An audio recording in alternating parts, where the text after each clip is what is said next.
Hello everyone and welcome back to Myth Brigade, purveyor of fine internet content based on all things RPG. That is, if it's an RPG that we like, or that we're playing and we're not sure we like yet. You get the idea. I'm Jason, I'm your host and a resident GM here on the channel. Now today is episode 13 in our Rules Bites series, wherein we've been picking apart Warhammer Fantasy Roleplay 4th edition by Cubicle 7. Following our last episode, in which we looked at how the system handles weaponry, we're going to walk through the rules for armor. If you don't have a copy of the core rules, please follow the link in the description and get your copy from DriveThruRPG. We'll get a little affiliate credit and DriveThru may start answering our phone calls. Thank you for calling DriveThruRPG. Your call is very important. With that out of the way, put on some anti-chafing undergarments and let's get to it. Armour in 4th edition is one of the most flexible and realistic systems I've ever played. Whilst adventuring in the old world, your character is well advised to invest in some form of armor. This could be a full matched set that you have made especially for you, or it could be a set assembled piece by piece from bits of armor you find in your adventures. Armor types can be mixed and match, each affording a different kind of protection to the area that they cover. So then during combat, when attacks fall on a designated body site, if there's armor protecting that site, its armor points are combined with the character's toughness bonus to figure out the total damage reduction. Now this sounds kind of complicated, but it's pretty simple.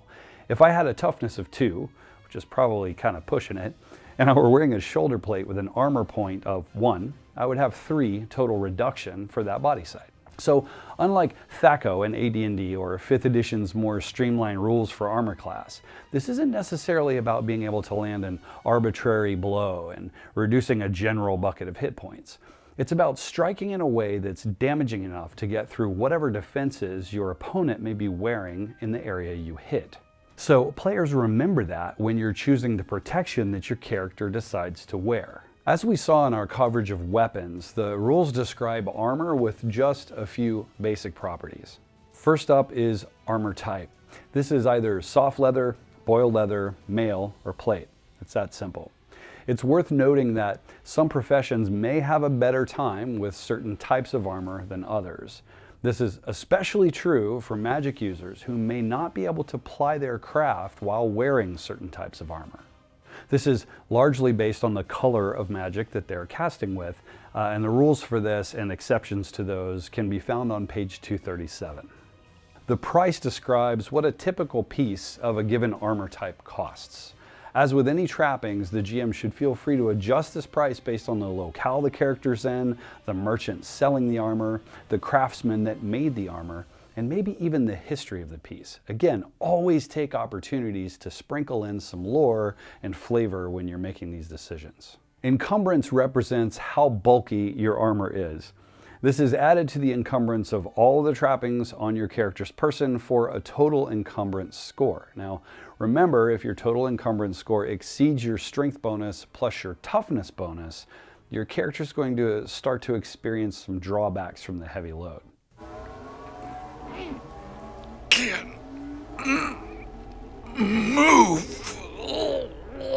Availability measures how common a given type of armor is. Note, the GM should also adjust this based on the location for the campaign or other factors, maybe political situation, overall economic health, and that sort of thing. Availability is also a major factor in the price of the armor, so make sure to consider this when you're making that decision. Scarce things cost more, plentiful ones don't. Penalty represents the negative effects that certain types of armor might have to perception, stealth, and so on. This penalty is effective at all times when the armor is worn. Now, GMs should allow overrides where a player takes compensating actions. So for example, a player stating, "I draw back my mail coif and listen," may be enough to override that hit to perception. Locations specifies the hit locations protected by the armor. These correspond with the body sites on 4th edition character sheet, and in some special circumstances it may be possible to layer armor, but For many cases, you can only have one piece per location. Always ask your GM if you have other ideas. AP, or armor points, indicates how many points of protection a given piece of armor provides to the affected area or areas. In other words, this is an amount that gets added to toughness when determining how much damage is reduced during an attack.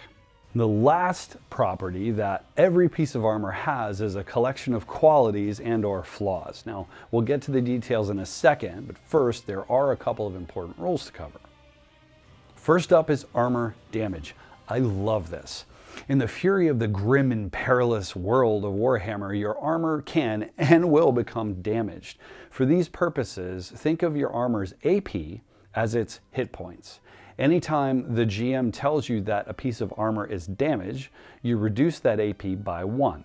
So, as your armor points are reduced, the armor's protective traits are immediately diminished.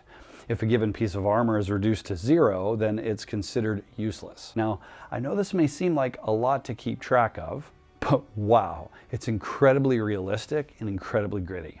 Critical deflection is a super useful rule for players, and a super annoying one for GMs.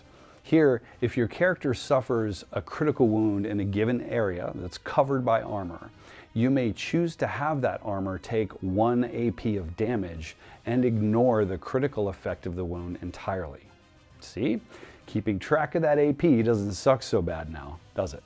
Now keep in mind that you will still suffer the normal wounds and that the armor reduction is calculated before those are assessed. So if the normal wounds total 6 and your armor before the critical deflection was 5, the damaged armor will then only absorb 4. But at least your arm wasn't severed and then fed to you by way of your eye socket. So there's that. Damage to armor is unavoidable over time, and many a smith earns his living repairing battered plate and torn chain. Repairs cost 10% of the armor's cost per armor point repaired.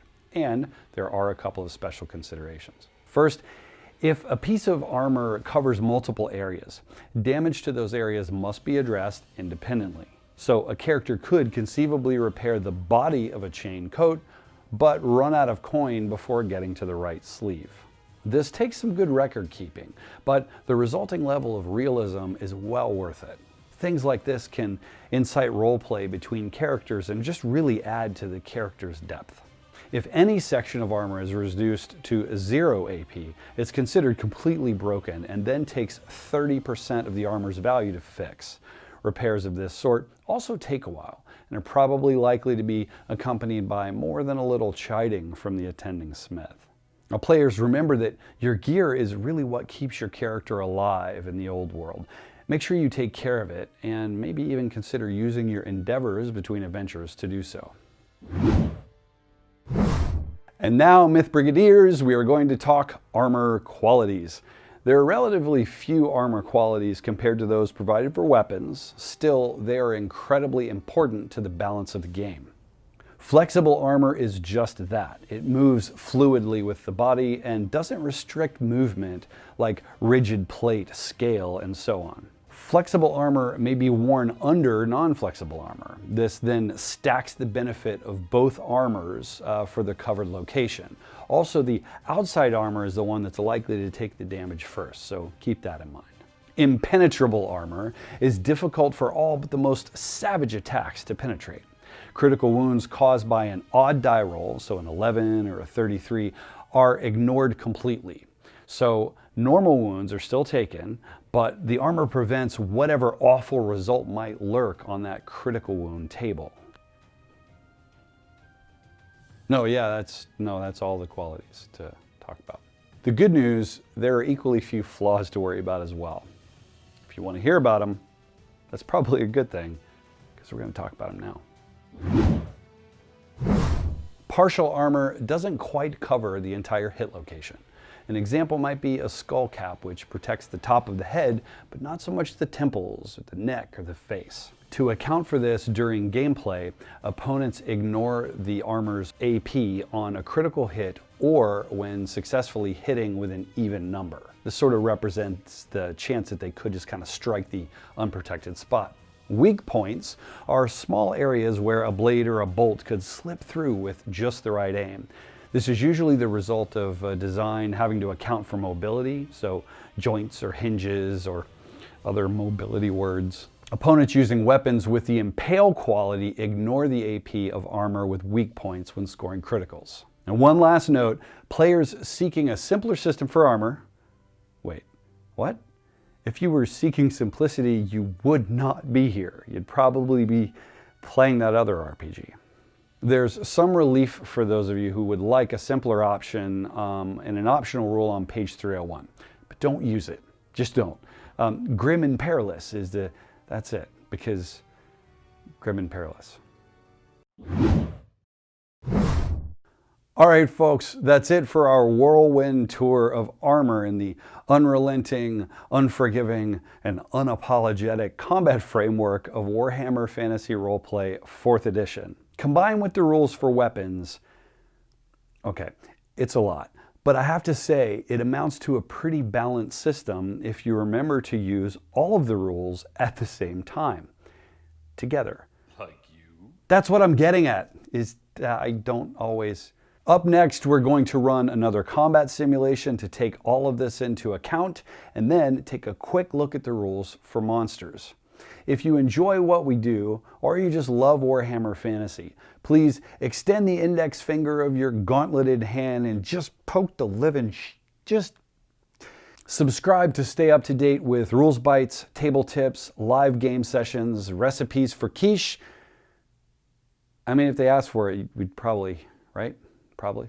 Until next time, it's grim and perilous outside. Make sure you wear layers of chain and plate and leather and cloth and scale, because